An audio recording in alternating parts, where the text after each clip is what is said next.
జయం serial today ఎపిసోడ్లో కార్తీక్తో ప్రమీల క్లోజ్గా ఉండటం చూసి ఇంట్లో వాళ్ళంతా తప్పుగా మాట్లాడుతుంటారు. ఇషిక కూడా ప్రమీలను చాలా మాటలు అంటుంది. రుద్ర వెంటనే ఇషికను గట్టిగా మందలిస్తాడు. దాంతో కోపమొచ్చిన శకుంతలమ్మ రేపటి నుండి ప్రమీల సూపర్ మార్కెట్కు వెళ్లకుండా ఇంట్లోనే తెల్ల చీర కట్టుకొని కూర్చోవాలి అని ఆజ్ఞాపిస్తుంది. అప్పుడు ప్రమీల ఏడుస్తూ, నేను తప్పు చేయలేదు అత్తయ్య, కానీ ప్రతిరోజు కార్తీక్ కళ్ళనే చూడాలనుకుంటున్నాను అని చెప్తుంది.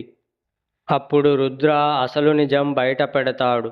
పెద్దమ్మ, చనిపోయిన మన భాను కళ్ళనే కార్తీక్కు అమర్చారు. ఆ కళ్ళలోనే ప్రమీల అక్క మన భానుని చూసుకుంటుంది అని చెప్తాడు. ఆ నిజం తెలియగానే శకుంతలమ్మ ఏడుస్తూ ప్రమీలను కౌగిలించుకొని క్షమాపణ అడుగుతుంది.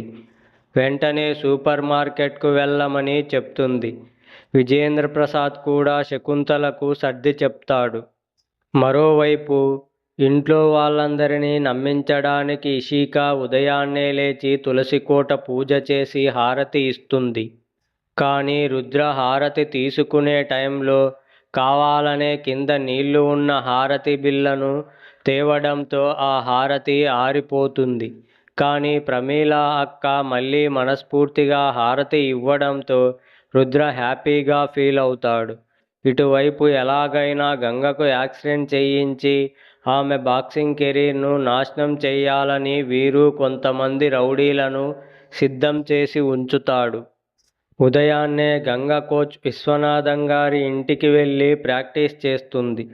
ఆయన జలుబుతో బాధపడుతుంటే గంగే ఆయుర్వేద కషాయం చేసి ఇస్తుంది. సుధమ్మ చేసిన పెసరట్టు ఉప్మా తిని గంగా, రంగా ఇద్దరూ కలిసి ఇంటికి బయలుదేరుతారు. వీరు పంపిన రౌడీలు దారిలో ఎదురు చూస్తుంటే రుద్ర సరిగ్గా టైంకి ఫోన్ చేసి గంగను దారి మార్చి సూపర్ మార్కెట్కు రమ్మని చెప్తాడు. గంగా, రంగా రాగానే రుద్ర అసలు విషయం చెప్తాడు. వీరు మిమ్మల్ని యాక్సిడెంట్ చేయించడానికి రౌడీలను పెట్టాడు. నేను ఆ మాటలు వినే మిమ్మల్ని కాపాడాను అంటారు.